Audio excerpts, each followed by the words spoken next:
Hey guys, कैसन बा? मेरा मतलब है कि कैसे हैं आप? ऑफ कोर्स ठीक ही होंगे। तो गाइस, आज की ये वीडियो थोड़ी सी डरावनी होने वाली है, क्योंकि इस वीडियो में मैं आपको जिस बारे में बताने जा रहा हूँ उसकी वजह से दुनिया में कई लोगों की नींदें उड़ चुकी है, और हो सकता है कि इस चीज को जानने के बाद शायद आपकी भी रातों की नींदें उड़ जाए।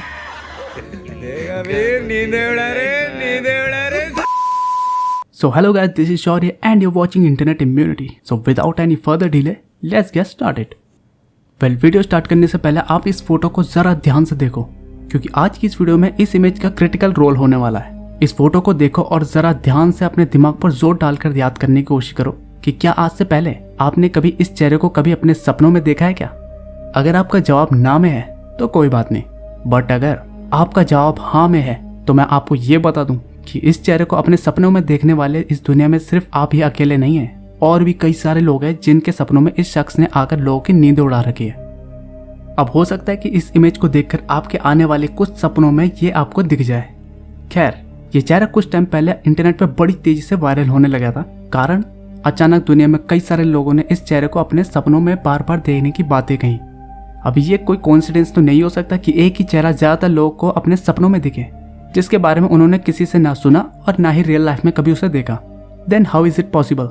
कौन है ये शख्स जिसने लोगों को बेमतलब के खौफ में डाल रखा है, और इसकी शुरुआत कब हुई? तो चलो इसके बारे में जरा डिटेल में जान लेते हैं। वेल, कहानी शुरू होती है साल 2006 की जनवरी से, जब न्यूयॉर्क के एक फेमस साइकियाट्रिस्ट की एक पेशेंट उसे एक स्केच बनाकर देती है और बताती है कि ये आदमी अक्सर उसके सपनों में आता है और उसे उसके पर्सनल लाइफ के बारे में सलाह देता है। उस लड़की ने यह भी बताया कि उसने इस शख्स को असल जिंदगी में कभी भी नहीं देखा। इसी बात से लड़की काफी परेशान भी थी। अब काफी देर बात करने के बाद साइकियाट्री के साथ उस लड़की का सेशन खत्म होता है और वो लड़की वहां से चली जाती है, पर अपना बनाया स्केच वहीं पर छोड़ जाती है। और अब यहीं से कहानी में ट्विस्ट आता है। अब वो स्केच साइकियाट्री के टेबल पर लंबे समय तक पड़ा रहता है, जब एक दिन दूसरा पेशेंट साइकियाट्रिस्ट से बात करते वक्त उस स्केच को देखकर हैरान हो जाता है, क्योंकि वो स्केच जो साइकियाट्रिस्ट के टेबल पर रखा हुआ था, एक्चुअल में ये वो ही चीज थी जिसकी वजह से ये पेशेंट साइकियाट्रिस्ट के पास आया था। ये वही चेहरा था जो इस पेशेंट के सपनों में भी आता है, और ऐसा उस पेशेंट के साथ सिर्फ एक बार ही नहीं बल्कि कई बार हुआ था। ये शख्स उस पेशेंट के सपनों में आया करता था। अब इस बारे में पेशेंट ने साइकियाट्रिस्ट को ये भी बताया कि इस शख्स को वो आज तक कभी मिला भी नहीं है और ना ही कभी असल जिंदगी में उसे देखा है। अब इस बात से साइकियाट्रिस्ट इस स्केचेस की कॉपी को अपने कलीग फ्रेंड सर्कल में सेंड करने का फैसला करता है, and with in a few months 4 लोग स्केच में बने चेहरे को पहचान लेते हैं और इस बात को कंफर्म भी करते हैं कि इस शख्स को उन्होंने अपने सपनों में कई बार आते देखा है, पर रियल लाइफ में उन्होंने इसे कभी देखा ही नहीं। धीरे धीरे करके बाद में और भी लोग सामने आए जिन्होंने अपने सपने में इस चेहरे को देखने की बातें की, और देखते ही देखते ये बात वर्ल्ड वाइड वायरल हो गई, और एक के बाद एक दुनिया भर से हजारों लोगों ने इस शख्स को अपने सपनों में उनकी मदद करने, उनसे बात करने और उन्हें परेशान करने जैसी बातें कही। अब बाद में इस आदमी का एक निक नेम भी रख दिया गया, जो कि था दिस मैन। वेल, अब जिन जिन लोगों ने इस शख्स को अपने सपनों में देखा था, उन लोगों ने अपने सपनों के बारे में कुछ इस तरह से बताया। फर्स्ट स्टोरी, एक आदमी का कहना था कि कुछ साल पहले उसे एक सपना आया जिसमें एक लंबा सा काला आदमी अक्सर उसे एक तस्वीर दिखाता था और अपने पिता को पहचानने के बारे में पूछता था, पर सपना देखने वाला बंदा उस तस्वीर को पहचानने से मना कर देता था, क्योंकि वो उसके पिता की तस्वीर नहीं थी। फिर उसकी नींद खुल जाती है, पर अगली बार जब वो सपना फिर से कंटिन्यू होता है तो वो खुद को इस बार एक कब्रिस्तान में खड़ा देखता है, जहाँ उसके सामने उसके पिता की कब्र होती है, बट उस कब्र पर उसके पिता की तस्वीर नहीं होती। ऐसी एक दूसरी स्टोरी में एक शख्स बताता है कि पहली बार जब मैंने इसका सपना देखा तो मैंने पाया कि मैं एक सुनसान और वीराने मॉल में कहीं खोसा गया हूँ और बाहर जाने का रास्ता ढूंढ रहा हूँ। तभी दिस मैन, जो ये स्केच वाला आदमी है, वो सामने आता है और वो शख्स जो सपना देख रहा होता है वो उससे दूर भागने लगता है, पर दिस मैन मेरा पीछा करने लगता है, और आखिर में जब आगे का रास्ता बंद मिलता है तो दिस मैन मुझे एक लंबी सी स्माइल के साथ मॉल से बाहर जाने का रास्ता दिखाता है। अब तब से लेकर आज तक जब भी इस बंदे को कोई भी बुरा सपना आता है तो दिस मैन आकर इसे उस सपने से बाहर निकाल देता है। अब तीसरी स्टोरी में एक शख्स सपने में खुद को मिरर के सामने खड़ा देखता है, बट मिरर में उसकी अपनी शक्ल की जगह दिस मैन चश्मा पहने दिखाई देता है, जो बस बिना पल के झपकाए उससे घूर रहा होता है। अब दोस्तों, इमेजिन करके देखें, इस तरह का क्रीपी ड्रीम आपको आ जाए तो आपको कैसा लगेगा? अब एक लड़की को तो सपने में दिस मैन से प्यार ही हो गया। भले ही वो मानती है कि दिस मैन दिखने में बहुत ही ज्यादा अगली दिखता है, बट फिर भी उसे दिस मैन से प्यार हो गया। तौबा तौबा तौबा, थारा मूड खराब कर दिया। सपने में ये दिस मैन उसके लिए फ्लावर्स एंड ज्वेलरी लेकर आता और उसे डिनर पे भी ले जाता था। वेल, इस तरह की और भी कई वियर्ड एंड हॉरिबल नाइटमेयर्स लोगों को आते हैं, जिन्हें देखने के बाद लोगों के डर के मारे रियल लाइफ में मूत्र विसर्जन हो जाता है। अब एक रहस्यमय चेहरा जिसे किसी ने आज तक रियल लाइफ में नहीं देखा पर फिर भी वो हर किसी के सपनों में आता है, इसके पीछे कुछ थ्योरीज भी बताई गई है, जिसमें से पहली थ्योरी ड्रीम सर्फर थ्योरी है।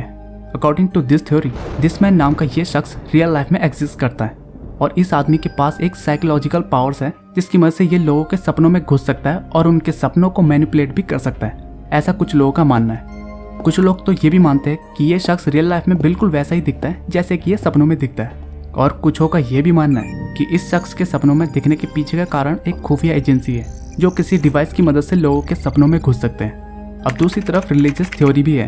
According to this theory, this man is the image of the creator. एक तरह से कहा जाए तो ये शख्स एक भगवान का प्रतिरूप है और यही वजह है कि ये शख्स ज्यादातर लोगों के सपनों में आकर उनकी मदद भी करता है। अब इसी तरह की और भी कई सारी थ्योरीज है जिन्हें आप इस वेबसाइट में जाकर चेक कर सकते हैं। इस वेबसाइट का नाम है दिस मैन। अब दोस्तों, ये वेबसाइट दुनिया भर में उन लोगों की मदद करने के लिए बनाया गया है जिन लोगों को ये दिस मैन अक्सर सपनों में आकर परेशान करता है या अक्सर दिखाई भी देता है। अब इस वेबसाइट के पोर्ट्रेट सेक्शन में आपको दिस मैन की कुछ इमेजेस भी मिलेगी। जिन जिन लोगों ने इसे अपने सपने में देखा उन लोगों ने इसकी अपनी स्केच भी बनाकर यहाँ डाल रखी है। इसे आप यहाँ आकर देख सकते हैं। इस वेबसाइट में आपको अलग अलग लैंग्वेज में फ्लायर्स, पोस्टर भी मिलते हैं जिन्हें आप चाहे तो इनका प्रिंट आउट निकाल कर लोगों को भी दिखा सकते हैं। बट मेरी माने तो इन सब फालतू की चीज़ों में अपना टाइम वेस्ट ना करें, क्योंकि आजकल सोशल मीडिया का जमाना है यार, तो चीज़ें तो अपने आप ही वायरल हो जाती है और जिसको दिस मैन के बारे में जानना हो वो यूट्यूब पर चेक भी तो कर सकता है। अब अगर दोस्तों ये चेहरा गलती से कभी आपके सपनों में दिख जाए तो बिल्कुल भी घबराने की कोई जरूरत नहीं है। सबसे पहले घबराना नहीं है। पर अगर फिर भी आप दिस मैन से अपने सपनों में मिलना चाहते हैं तो आपको रात के वक्त अकेले में सोने से पहले इस इमेज को बिना पल के झपकाए 1 मिनट तक इसके आईब्रोज के बीचों बीच में देखने की कोशिश करें और ऐसा 3 से 4 बार करें, और वो भी सोने से कुछ देर पहले। अब ऐसा करने से इसके चांसेस ज्यादा है कि ये आपके सपनों में भी दिख जाए। दोस्तों, जब मैंने इसे ट्राई करा तो ये मुझे तीसरी रात हल्का सा अपने सपनों में दिखा था। एग्जैक्टली ऐसा तो नहीं, बट कुछ ऐसा ही। भले एक बार आप भी खुद से ट्राई करके जरूर देखना, और अगर आपको ये दिख जाए तो नेक्स्ट डे इस वीडियो के कमेंट में अपने ड्रीम के बारे में कमेंट जरूर कर दें। अभी आप ये बताओ कि आपको वीडियो कैसी लगी। अगर आपको वीडियो थोड़ी भी अच्छी लगी हो तो इस वीडियो को एक बार शेयर जरूर करना और हाँ, लाइक भी कर देना यार। और इसी तरह से अपनी इंटरनेट इम्यूनिटी बढ़ाने के लिए सबसे पहले इस वीडियो को एक लाइक, चैनल को करिए सब्सक्राइब और हाँ, बेल आइकन दबाना तो बिल्कुल भी मत भूलना, जो आप हर बार भूल जाते हैं। तो अब मिलते हैं अपनी अगली वीडियो में, तब तक ले दीजिए मुझे इजाजत। नमस्कार।